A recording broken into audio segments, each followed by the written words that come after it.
So we embarked upon that journey to create SpaceX in 2002. In the beginning, I wouldn't even let my friends invest because I didn't want to lose their money. I thought it was like, I'd rather lose my own money. So,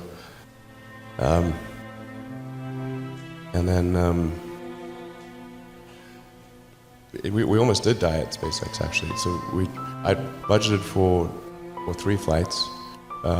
Technically, I did have a plan where I had the money from PayPal. I had like about 180 million from PayPal.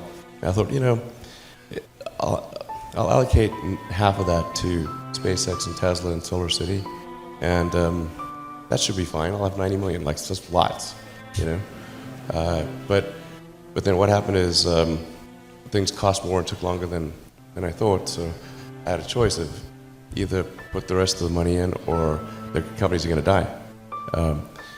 And it's like, so I ended up putting all the money in and borrowing money for rent from friends. 2008 was brutal. 2008 we had the 3rd consecutive failure of the Falcon 1 rocket for SpaceX. Tesla almost went bankrupt. We closed our financing round 6 p.m. Christmas Eve 2008. It was the last hour of the last day that it was possible.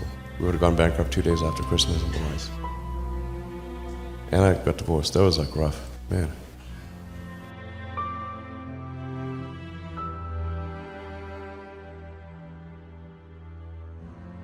Or maybe you just answer the question of, why is no one else doing these things?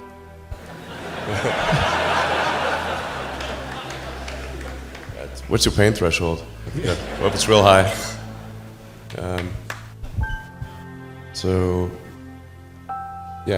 SpaceX is alive by the skin of its teeth, so is Tesla. If things had just gone a little bit the other way, both companies would be dead. And I had, like, one of the most difficult choices I have ever faced in life was in 2008. I think I had maybe $30 million left, or $30 or $40 million left in 2008. And I had 2 choices. I could put it all into one company, and then the other company would definitely die, or split it between the 2 companies. But if I split it between the 2 companies, then both might die. When you put your blood, sweat, and tears into creating something, or building something, it's like a child. And so it's like, which one am I going to let one starve to death? I couldn't bring myself to do it, so I split the money between the 2.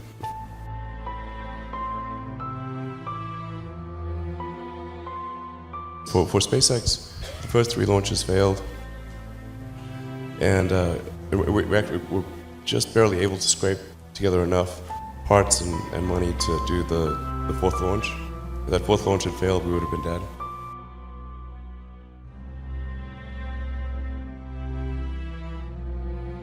I tried very hard to get the right expertise in for SpaceX.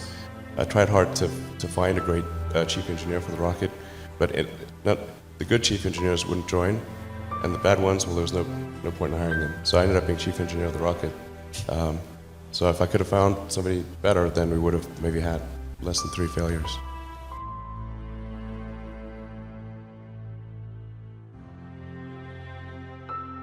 How do you plan a business where the rocket business, some of these things are going to blow up on the launch pad? How does the business plan work?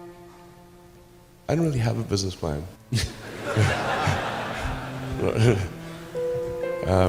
I haven't had a business. I had a business plan way back in the Zip 2 days. But these things are just always wrong. So I just didn't bother with business plans after that.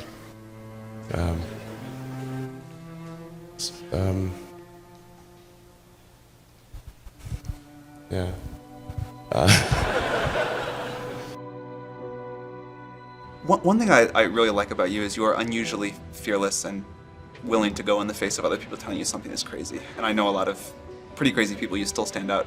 Where does that come from, or how do you think about making a decision when everyone tells you this is a crazy idea? Or where do you get the internal strength to do that? Well, first of all, I'd say I actually think I feel fear quite strongly. So it's not as though I just have the absence of fear. I feel it quite strongly. But there are just times when something is important enough, you believe in it enough, that you do it in spite of the fear.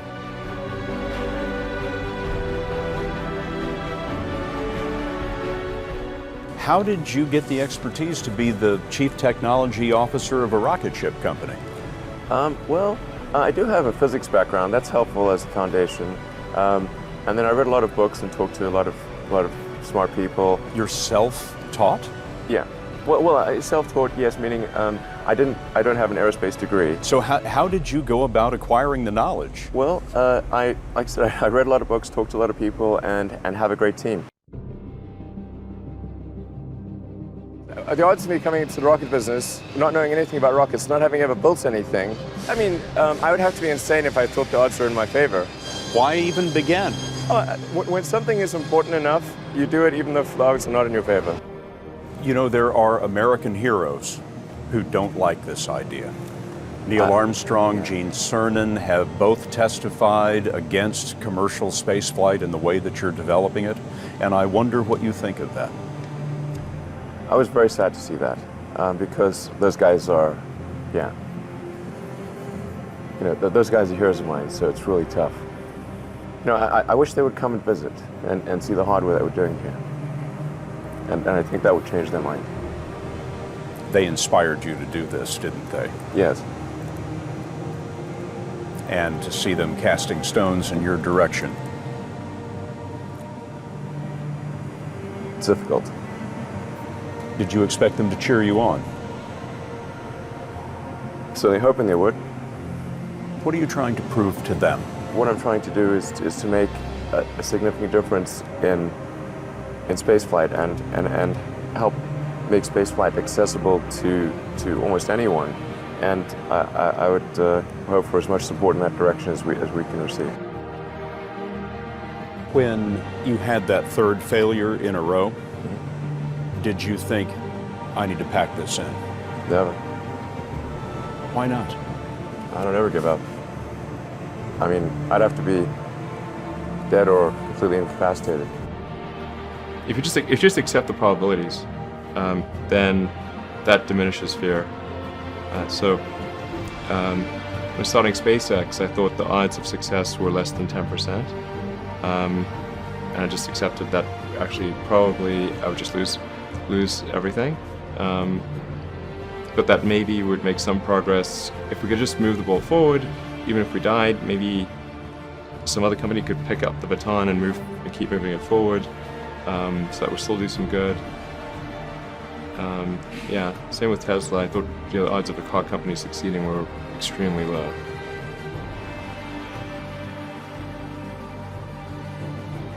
There are people who've been in the rocketry business for decades who say about you that you don't know what you don't know. Well, I suppose that's true of anyone. How can anyone know what they don't know? But when critics say you can't do this, your answer to them is, we've done it.